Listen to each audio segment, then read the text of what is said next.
எங்கள் மினிக்கிக்கு பார்த்தீங்கன்னா தயிர் சாதம் ரொம்ப பிடிக்கும், பால் சோறு தான் பிடிக்கும். ஆனால் சிட்டுக்கு வந்து அப்படி இல்லை. அவள் நல்லா வேட்டையாடி சாப்பிடுவாள். பால் சோறு தயிர்லாம் சும்மா பேருக்கிறவங்க சாப்பிட்டுட்டு கரப்பாம்பூச்சி பூச்சி அது இதுன்னு வேட்டையாடி சாப்பிடுவாள். இவள் அப்படி இல்லைங்க. பால் சோறு பால் தயிர்னு வச்சா போதும், சாப்பிட்டு கம்முன்னு போய் படுத்துப்பாள். ஆனால் இவட்ட ஒரு கெட்ட பழக்கம் என்னன்னா, யாருக்கும் எதுவும் கொடுக்கக்கூடாது, நாம் மட்டும்தான் இங்கே இருக்கணும் அப்படின்னு நினைப்பாள். மற்ற எந்த பூனை வந்தாலும் விரட்டி அடிச்சிருவாள். பால் சோறு பிரிய இவ. ஒரு குட்டி போட்டு வச்சுருக்கா. அந்த குட்டியை நான் லேசாக தொட்டுட்டேன். அதுக்காக அந்த குட்டியை கொண்டு போய் ஒளிச்சு வச்சுருக்கான். குட்டி 2 குட்டி போட்டாங்க. இவ கலர்லேயே ஒரு குட்டி, இன்னொரு குட்டி வந்து நல்லா பிஸ்கட் கலர் சூப்பர் குட்டி, செம்ம அழகாக இருந்துச்சு. நாங்கள் யாரும் தொடக்கூடாது பார்க்கக்கூடாதுன்னு சொல்லி எங்கேயோ ஒளி வச்சிட்டா. குட்டி எங்கே இருக்குன்னே தெரியல.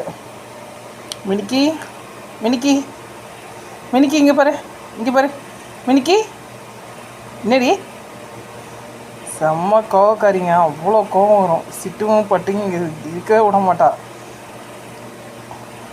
சிட்டு தான் இவள்கிட்ட தைரியமாக எது சண்டை போடுவா. ஆனால் பட்டு பயந்துக்கிட்டு போயிடும்.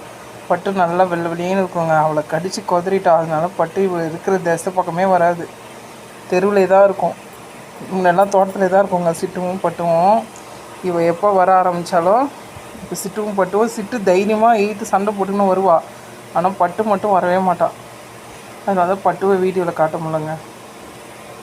மினிக்கி எங்கே உங்க குட்டி எங்கே? மினிக்கி குட்டி எங்கே?